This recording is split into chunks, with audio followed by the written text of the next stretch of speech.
بسم الله الرحمن الرحيم، والصلاة والسلام على رسول الله صلى الله عليه وسلم، النبي الأمين. صديقاتي وحبيباتي، أصحابي ومتابعين قناة الصديقتين، النهاردة هنعمل تنظيف المطبخ.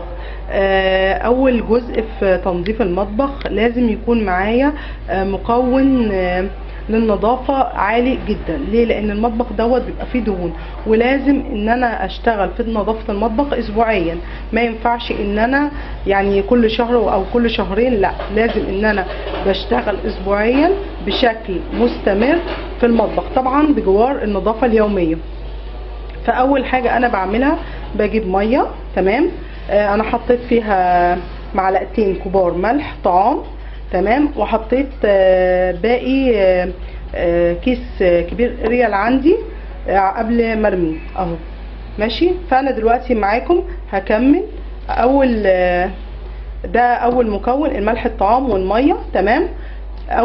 تاني مكون معايا الاريال العادي ده تحفه في النظافه، ومعايا خل، تمام. لازم يكون ماركه معروفه، لان انا لاحظت في الايام الاخيره ان بقوا يغشوا الخل، فلازم تتاكدي ان الخل اللذاعه بتاعته بتكون عاليه. لان انا قبل كده جبت خل فلقيته بالصدفه بدوق منه معلقه، لقيته اكنه ميه، مش والله بجد ده حصل. فلازم تجيبي ماركه تكوني متاكده منها وتدوقيها عشان خاطر تتاكدي ان الخل الحموضه بتاعته والتركيز بتاعه عالي. خلاص.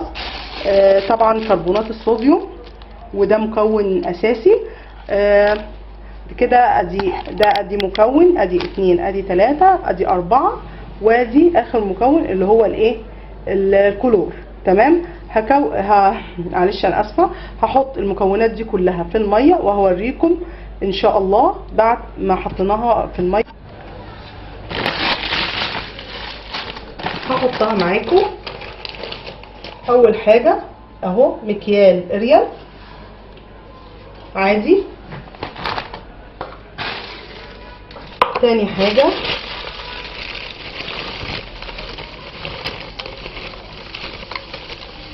في حدود معلقتين كبار من الكربوناتو.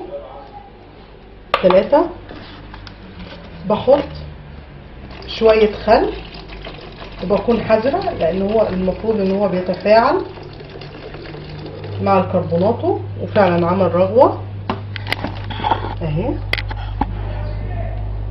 تمام. وبضيف بالغطا بتاع الدوني، بضيف مكيالين كلور،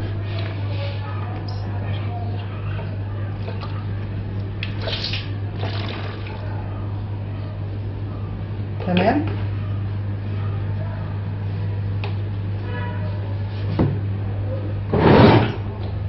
بمعلقه خشب، وبقلب كل المكونات دي.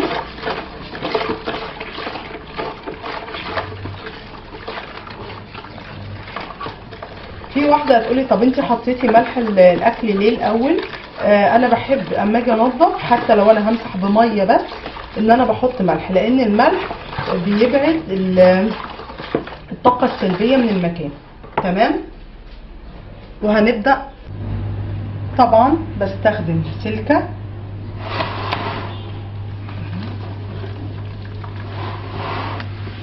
كده بالشكل ده،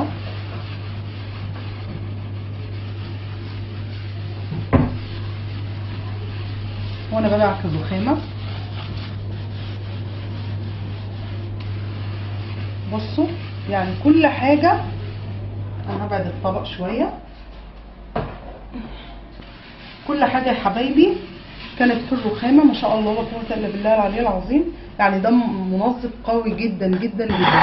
اهي الجزء ده اهي اهي،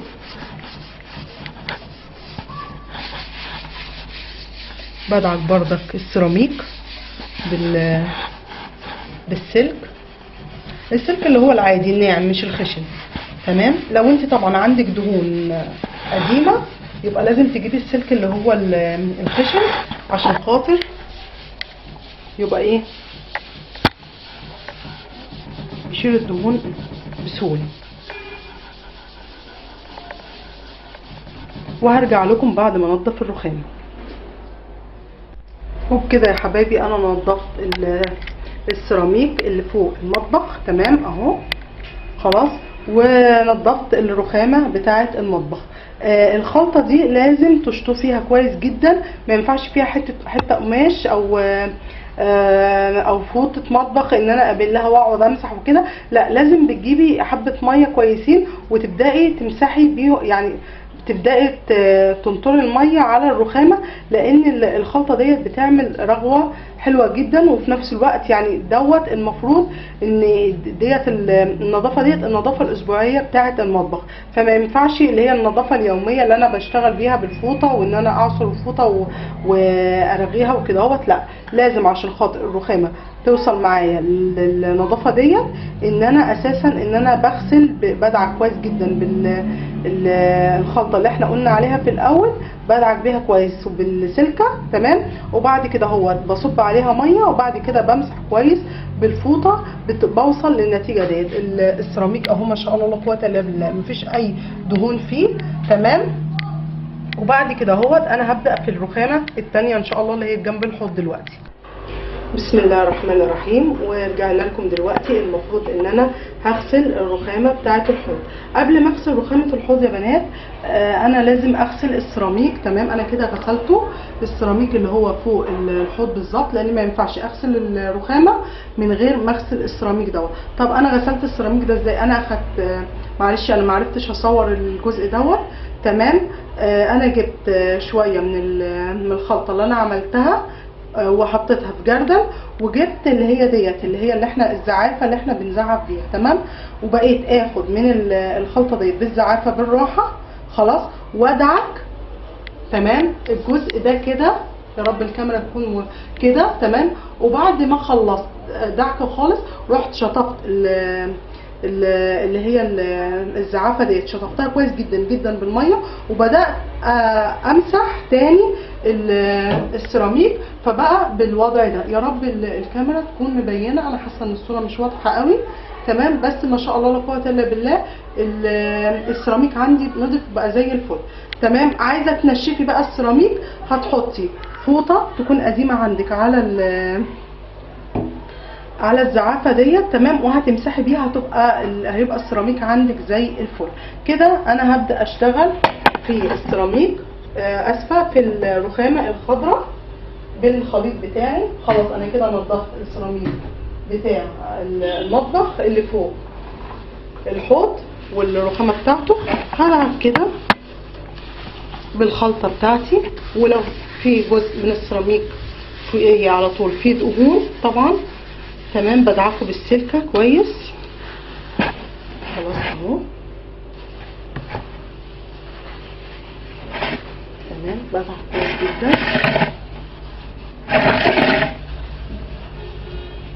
اهي عشان خاطر اوصل لكل حته في الرخامه، لان الرخامه ديت اساسا يعني هي اللي بصفي عليها الاطباق والمواعين كده. بدعك تمام اهي، بدعك كل حته كويس جدا، وبدعك بردك السيراميك اللي فوق الرخامه تمام، لان ده اقرب جزء من السيراميك للدهون. تدعكي كويس جدا جدا جدا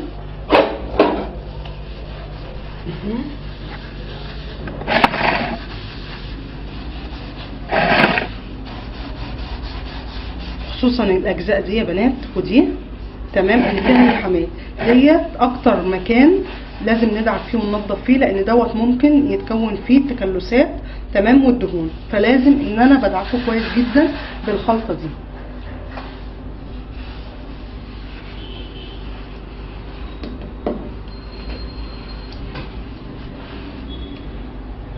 وبعد كده بقى ابدا عمليه الشطف وهرجع لكم لما اخلص.